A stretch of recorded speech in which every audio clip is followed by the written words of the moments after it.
I'd like to call the City Caucus meeting to order for Monday, November 24th, 2025. We have 9 items for original consideration. If the clerk would please read item number 1. Item number 1 for original consideration, a resolution calling for a public hearing for the redirection of a portion of Front Street from a one-way street from John Street to Mohawk Avenue and from Monroe Street to become a one-way street from Front Street to Erie Boulevard. Discussed in committee without objection and on consent. Item number 2. Item number 2 for original consideration, a resolution calling for the 2026 Downtown Special Assessment District Budget Public Hearing. Discussed in committee without objection and on consent. Item number 3. Item number 3 for original consideration, a resolution calling for the 2026 Upper Union Street Business Improvement District Budget Public Hearing. Discussed in committee without objection on consent. Item number 4.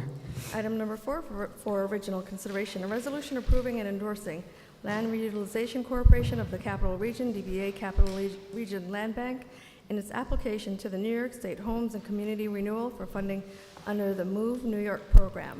Discussed in committee without objection and on consent. Item number 5. Item number 5 for original consideration, a resolution authorizing the sale of a vacant lot at 403 Duane Avenue for $4,100. Discussed in committee without objection on consent. Item number 6. Item number 6 for original consideration, a resolution authorizing the sale of 450 Eleanor Street for $60,000. Discussed in committee without objection on consent. Item number 7. Item number 7 for original consideration, a resolution authorizing the sale of 1005 Congress Street for $85,000. Discussed in committee without objection on consent. Item number 8. Item number 8 for original consideration, a resolution authorizing the sale of 1057 Willett Street. Discussed in committee without objection on consent. Item number 9. Item number 9 for original consideration, a resolution recognizing Diabetes Awareness Month. This item will be taken out of order and presented by Councilmember Williams. If there's nothing more to come before the City Council caucus, I'll ask for a motion to adjourn. Motion by Ms. DeToro. Yes, thank you. I'd like to just ask you to invite the newly elected candidates, as in past precedents. We would always invite them to sit inside the chamber after No. they were elected. No. Thank you. You're welcome. I was asking for a motion to, if there's nothing come before the City Council caucus, a motion to adjourn. Moved by Ms. Patrick, second by Mr. Williams. All in favor? Aye. We are adjourned. I'd like to call the City Council meeting to order for Monday, November 24th, 2025. And I'd like to call on Councilman Williams to lead us in prayer.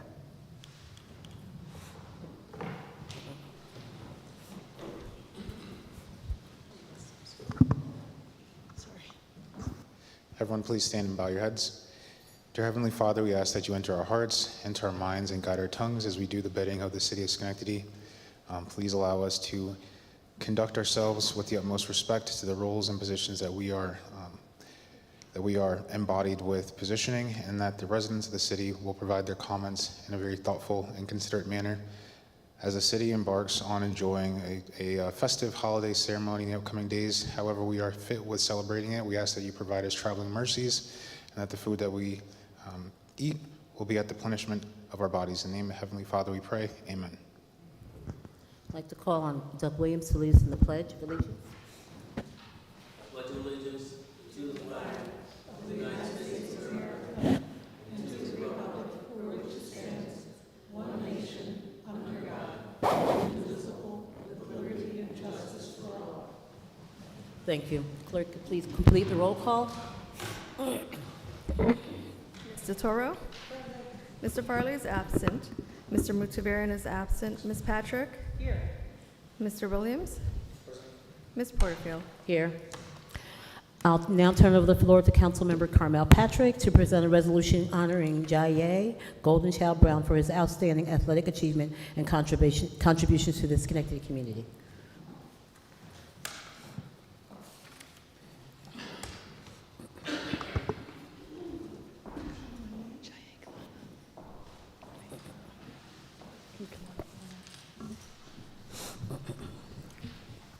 Madam President, may I have the floor? You have the floor, ma'am. Thank you. Well, I'm very excited about this tonight. And before I start, on a personal note, my beloved brother-in-law, who I lost several years ago, was a Golden Gloves boxing champion. So I'm very excited to be doing this tonight.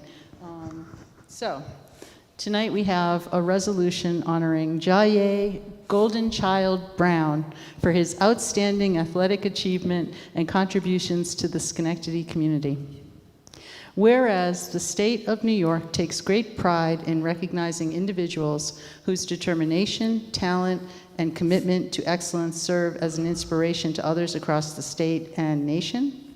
And whereas Jaye Golden Child Brown, a native son of Schenectady, New York, has exemplified the highest ideals of perseverance, athletic discipline, and community leadership through his achievements as a professional boxer.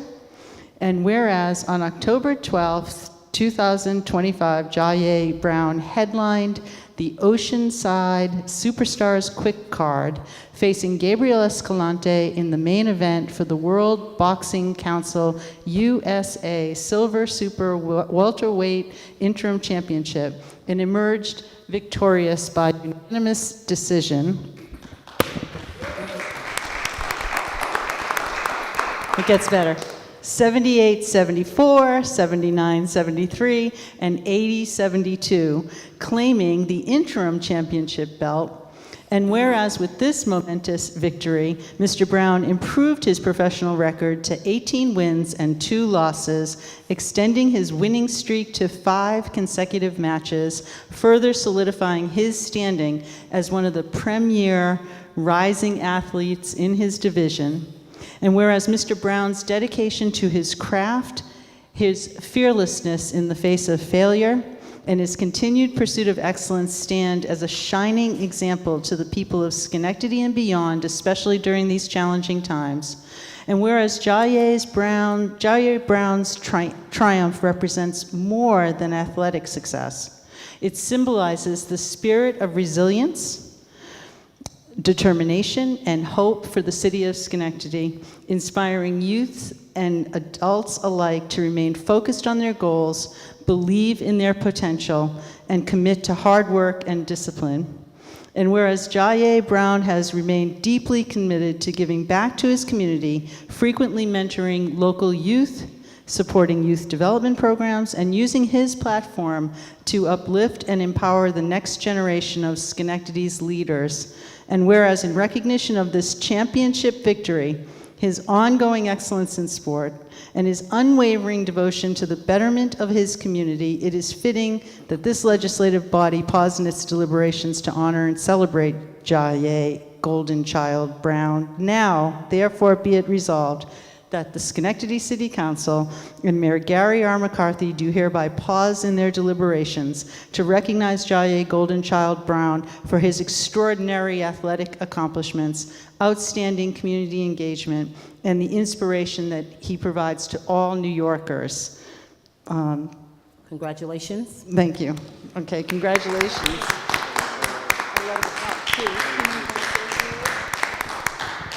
I just want to thank the state, the city, my coach, Senior Bunch, and my family. I want to thank my dad, too. I couldn't do it without him.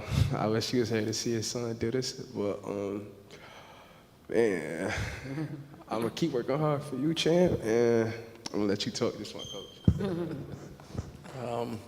Jaye have come a long way, and he always, no matter where we went, and whether it was out of the country or wherever we went, he always represents Schenectady, New York. You know, right now, he's being real strong right now because his father passed away the other day, and we're trying not to be so emotional, but I love you, man. Keep doing that work. Rest in peace to my pops. This for you. You gotta show that off, too. Look at this. Pretty cool, right? Want to get a picture?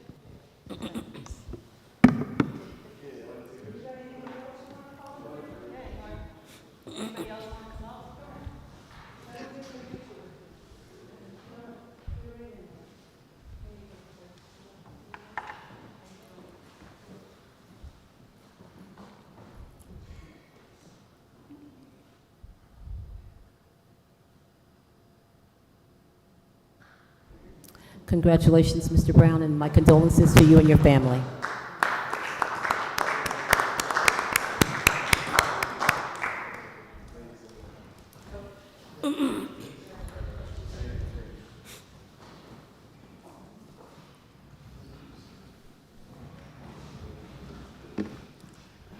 Item 9A, a resolution recognizing Diabetes Awareness Month, and I'd like to call on Councilmember Williams to help please present this resolution. Thank you.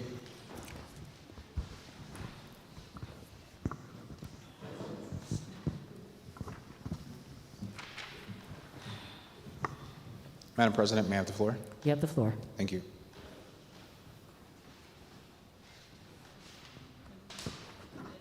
Yep, not there. Come a little closer. So at this time, I'm going to read a resolution recognizing Diabetes Awareness Month.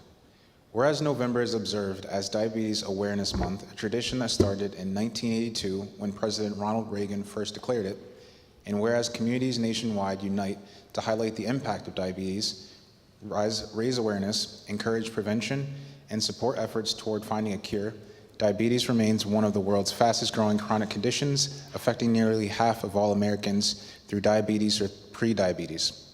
And whereas 2025 marks the 85th anniversary of the American Diabetes Association, while tremendous progress has been made in understanding, treating, and managing diabetes, much work still lies ahead to prevent the disease, find a cure, and enhance the lives of everyone affected by it.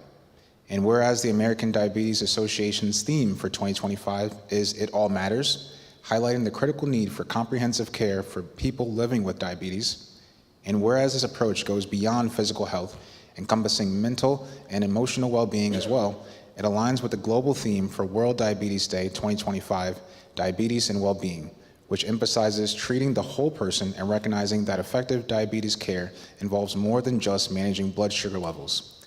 And whereas effective diabetes management involves a combination of strategies, following a healthy diet, engaging in regular physical activity, taking medications as described, prioritizing both physical and mental health, and regularly monitoring blood sugar level, it's a holistic approach that supports overall well-being and helps maintain better control of the condition. And whereas supporting someone with diabetes means offering emotional encouragement and helping them maintain healthy habits, such as regular exercise and a balanced diet, it's crucial to be non-judgmental, focusing on listening and providing a compassionate, understanding presence rather than giving unsolicited advice. This approach can make a difference in how they manage their condition and feel supported in their journey. Now, therefore, be it resolved that the Schenectady City Council and Mayor Gary R. McCarthy do hereby pause in their deliberations to recognize November as Diabetes Awareness Month in the city of Schenectady. I'd like to move the resolution. Need a second, please? Second by Ms. Patrick. All in favor? Aye. Thank you. Congratulations. Motion passed. Just want to say I'm honored on behalf of the Capital District YMCA to be here tonight. That was so well written, I couldn't say it much better. But I do agree that at the YMCA we take a holistic approach, body, mind, and soul, to really make a positive impact. Exercise and education, are crucial to this fight. But so too, is having connections and being consistent. And, so thank you. I'd also like to thank the city of Schenectady. You guys have done so much great things. Been around since 2006, battling as part of this community, and really, really appreciate you all. Thank you. Oh, resolution. Thank you again. I ask for approval of the minutes from November 10th, 2025. Moved by Ms. Patrick. Second by Mr. Williams. All in favor? Aye. If the clerk could please read any communications and petitions. Communications presented to the City Council for Monday, November 24th, 2025, from Mayor McCarthy, a list of appointments dated December 24th, 2025. From Councilmember Doreen DeToro, a letter expressing that outgoing members should not make a significant appointment that will affect the next term, noting that the recent election results should guide this decision. She recommended delaying the appointment until the new council is seated, or ideally until November 2026 election, to allow voters to choose a replacement. Ms. DeToro also suggested that the council consider transitioning to a 5-member structure for the future to improve efficiency, representation, and reduce costs. Under General, from Matthew Erfer, an email urging the mayor and city council to consider a smaller property tax increase paired with a comparable reduction in public safety expenditures. He expressed concern that the proposed tax increase could make Schenectady less competitive with neighboring communities and limit homeowners' ability to invest in aging housing. He suggested reducing public safety personnel costs to manage long-term budget pressures and proposed aligning any tax increase with any equivalent decrease in public safety spending. He also requested greater transparency by posting the council's proposed budget and any revisions from the mayor's office on the city's budget website. From former council member Karen Zalewski-Welzunis, an online comment submittal stating her objection to the process used to fill the vacant city council seat. She expressed concern that the appointment is being made by a council and argued that past vacancies were filled by voters through elections rather than by outgoing members. Ms. Zalewski-Welzunis noted that interviews for the vacancy were conducted in executive session, which she felt lacked transparency and contradicted prior public comments made by a council member about keeping the process open. She stated that making the appointments before the new council takes office disregards the will of the voters and urged the council to allow the incoming members to make the decisions instead. Under petitions, there were none. Committee reports, council members. This time we'll have privilege of the floor related to the legislative agenda. I have no one signed up to speak, so I declare the public comment on the legislative agenda closed. I'd like a motion to approve the legislative consent agenda. Moved by Ms. Patrick, second by Mr. Williams. All those in favor? Aye.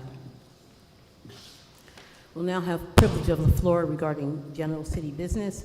I have 5 people signed up to speak. I just want to remind speakers that you have 3 minutes to make your remarks. And the first speaker is Doug Williams.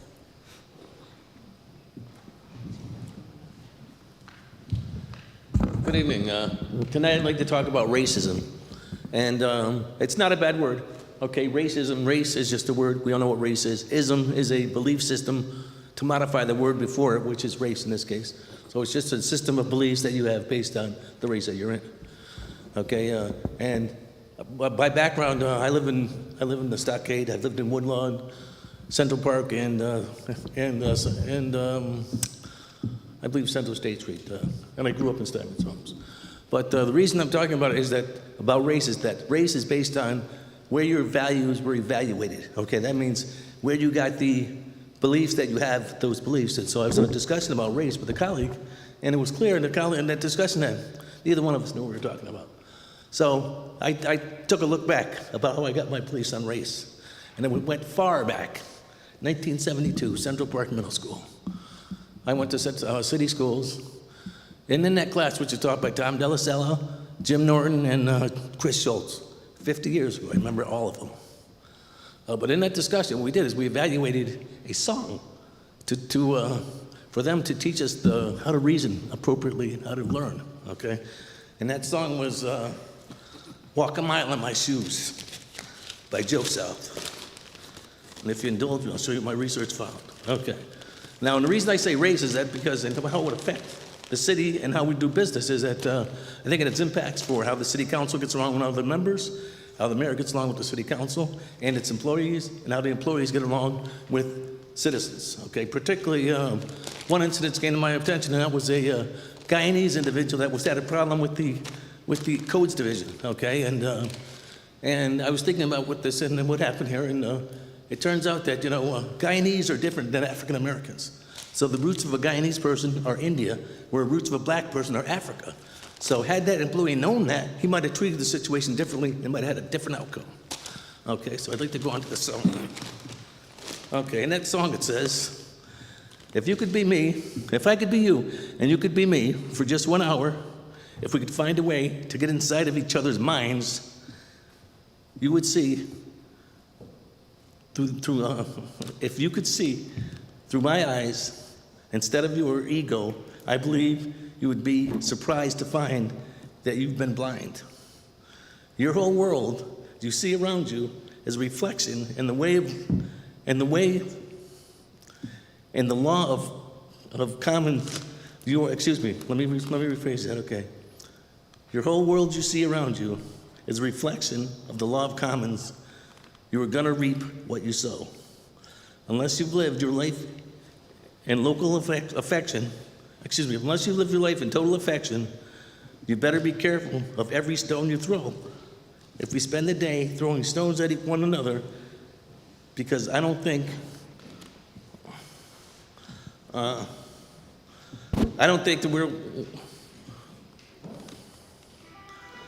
we'll think the same way we do. I may be common people, but I'm your brother, and what our ability to hurt me, try and hurt. Okay, I may be common people, but I'm your brother. And when you out and try to hurt me, you try and hurt you. There are people on reservations and in ghettos where there are only through the grace of God from you and I. If I had wings of an angel, I'd fly to the top of a mountain and cry. I don't suggest that we go to the top of a mountain and cry. What I do suggest is that we try and take a walk in my shoes, or in this case, each other's shoes, and I think that it would help the city and the mayor and the other citizens. Thank you very much. Thank you. Thank you. There was an online submittal by Karen Zulus-Zunis, which was read. Sarah Fenimore? Yes, here.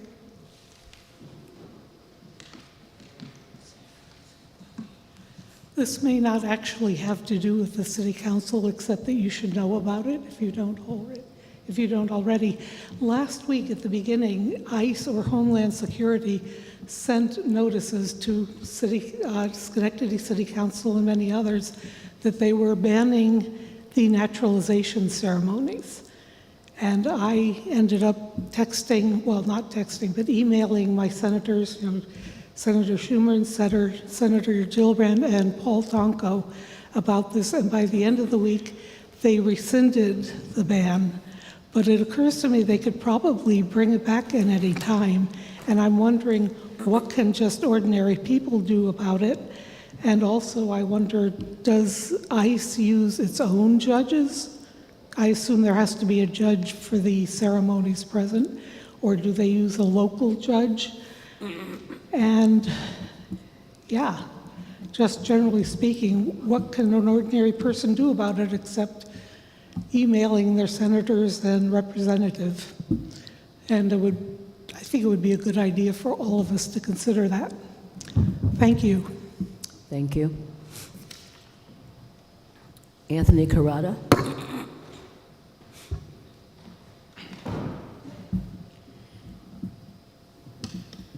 Good evening, Mr. Mayor, City Council, Madam President. Before I get to speak, I want to speak on tonight. I just want to wish this government body and you, Mr. Mayor, and your families and loved ones a very God-blessed Thanksgiving. Now, what I want to talk about is what I call the true revitalization of the neighborhoods within the city of Schenectady. Now, I understand at certain points that you, Mr. Mayor, and this government body get a certain amount of money from the state and or federal government to go to revitalize the neighborhoods. Unfortunately, and I believe other residents would agree with me, that money that's supposed to go to revitalize the neighborhoods is not going to revitalize neighborhoods, going to other parts of the city. Downtown, for an example. Now, downtown has been looking very better than it has been in quite a few years. And the area over there by the river, which is actually part of the county, not the city, mind you. That way I still question there by the river, the whole harbor idea. Now, the thing about the revitalization neighborhoods, okay, I'm not against the idea of affordable housing or using buildings that the Department of Human Services, whatever code enforcement says is fine for occupation of human beings. Fine and dandy. But here's my problem. The buildings that for the affordable housing are going to the neighborhoods like The Hill, Vale, Mount Pleasant, and other neighborhoods, the architect is not using the local resources, as in local contractors and people within the neighborhoods that already have the skills to help build. That's what they should be doing, using the local resources, right? Like local contractors and people in the neighborhoods that have the skills to help build buildings like the affordable houses. When that happens, okay, people take pride in something that they build.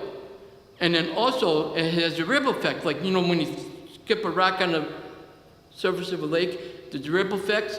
That's what I'm talking about. When people take pride in something they build, it takes the ripple effects in the neighborhood. You got neighbors helping neighbors. People take care of the properties, upkeep of the properties. When that happens, the cancer that I call, that's been plaguing the neighborhood, as in the Hill, Vale, Mount Pleasant, and other neighborhoods, referring to as the gangs and what goes with it. When people start taking pride in the neighborhood and start cleaning upkeep of the properties, what happened? That cancer, as in the gangs, starts realizing, hey, people realizing that people take care of their property. Get the heck out of here. That's what happens. When the neighborhood true revitalization, as the people take a pride in their properties, upkeep of the properties, the gangs and all that leave. That's what I call the true revitalization of the neighborhood. Because actually, you know what happened like New York City and all that with the gangs? They went to places like West Virginia and all that. The place where they never had issues with drugs and gangs. And the thing is that this area, and I'm not kidding about this area, Albany, Schenectady, Troy, we're on the pipeline of New York City with the drugs coming from New York City, up here. So the thing is that when people take pride in the neighborhood, you know, the gangs and all that leave. That's what I'm just saying, true revitalization. Thank you. Crystal Doyne.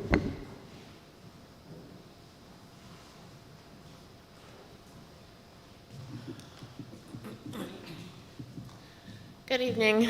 I apologize for my appearance. I am actually not feeling very well. I haven't in quite some time, but I keep showing up. I will make this short, direct, and very sweet. I am here to express great concern for the lack of vetting one has to go through to gain a lawful certified copy of one's birth certificate for Schenectady County. It requires a $10 payment and a copy of your driver's license for a mail order form. You can walk into City Hall and also obtain it within minutes. There is no waiting period of receiving such documents.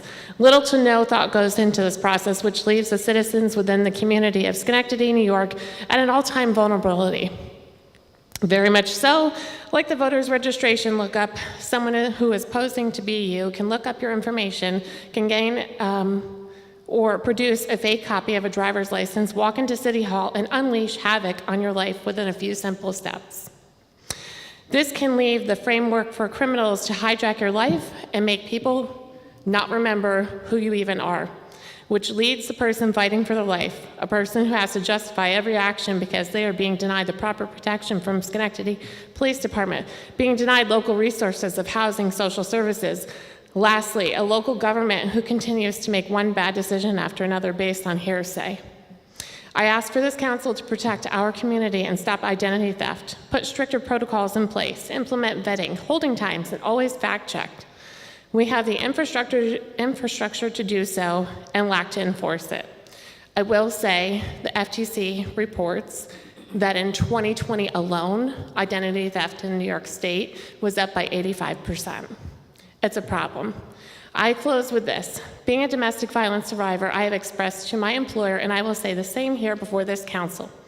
If something happens to me, you will know why. Every single meeting I have showed up, even in fear, shaking, literally shaking up here, just so you know. Heart beating out of my chest, feeling like I'm gonna have a heart attack, have still shown up. Every meeting I have shown up, even in fear, brought the facts. Not a single person has reached out. No call has been answered. No email has been responded. My name will not go in vain. Crystal Lee Doyne. Thank you for your time. Thank you. I have no one else signed up to speak, so I declare the public comment of city business closed. At this time, any miscellaneous business of the council?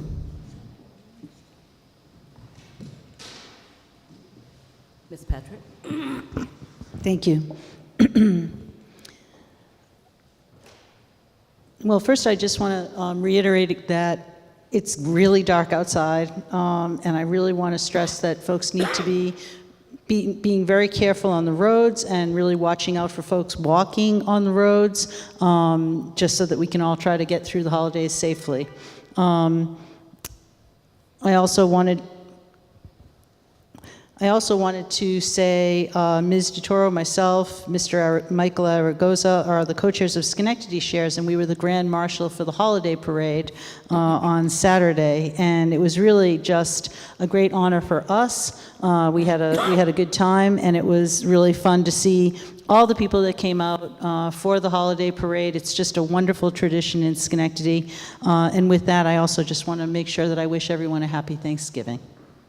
Thank you. Mayor? Thank you, Madam President.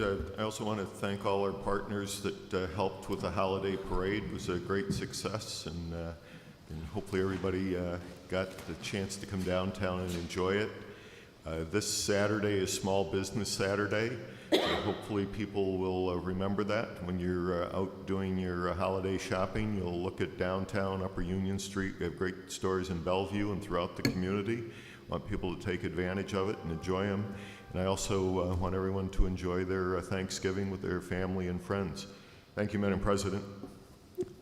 Thank you, and I'd like to thank everyone for coming out tonight and congratulate Mr. Brown on his achievement, and thank you, sir, for coming from the YW and for the work that the YM, I'm sorry. There's been a lot of conversation and things written about the appointment process, and there's always going to be discussion. And I just want to remind folks that this is not new. It started back in 1996. David Belk and Peggy King were both appointed to the council in 2002. Ed Kosher was appointed, and then again in 2014. I was appointed in 2012. In 2006, Peggy King again, and Denise Brucker, and in 2010, Carl Erickson. So, and with that, I've searched the records diligently. There's no consistent process. So the process we're using now is a process that I feel is fair. We're allowing people to come in to say what they have to say and then for us to deliberate, which we have not done at this point. I've gotten inquiries like, have you made a decision? Excuse me. There was a meeting that was scheduled on Friday. Both Mr. Mudavaran and I were sick. We're both still sick. However, we needed a quorum tonight, so here I am. So we will be reaching out to council members to continue that process. I do have a written statement, which I'm not going to read tonight, that I will turn in for the record, so it can be written. But again, we have a lot of input, and we've had a lot of good candidates come forward. So when this is in November of 2026, the voters will decide. Again, it's not a process that has been different than the past, but this one, for whatever reason, I can have my own speculations, has a higher level of criticism than all of the things in the past. But yet, we will move forward. It's just how it goes sometimes when you're in this business. I'd like to take the opportunity to also wish everyone a very happy Thanksgiving. Enjoy your time with your families. Take care of your health. And we'll see you all next week. Thank you very much, and I'll entertain a motion to adjourn. Moved by Ms. Patrick, second by Mr. Williams. All those in favor? Aye. Thank you, and have a good evening.